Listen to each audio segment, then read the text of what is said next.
sa iba't ibang outdoor activities, to skydiving.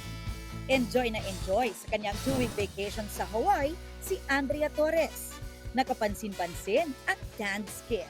Doon nag-celebrate ng kanyang birthday si Andrea na may heartwarming post pa para sa kanyang mga magulang na naghatid sa kanya sa airport bago ang kanyang travel. Mahilig naman talaga ako sa mga outdoorsy na activities. So, ang Hawaii sagana sa ganun. Dami ko na-experience sa 2 weeks na yon. Talagang ang saya ng heart ko. Ngayong balik bansa na, tutok naman si Andrea sa suturing workshop na bahagi ng kanilang immersion para sa gagampanang role bilang doktor sa upcoming GMA Prime series na Code Gray. Sa ngayon, masasabi ko na marunong na ako mag-CPR.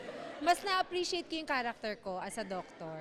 Sumabak din sa immersion si Shuvi Etrata, nagaganap naman bilang nurse sa Code Gray.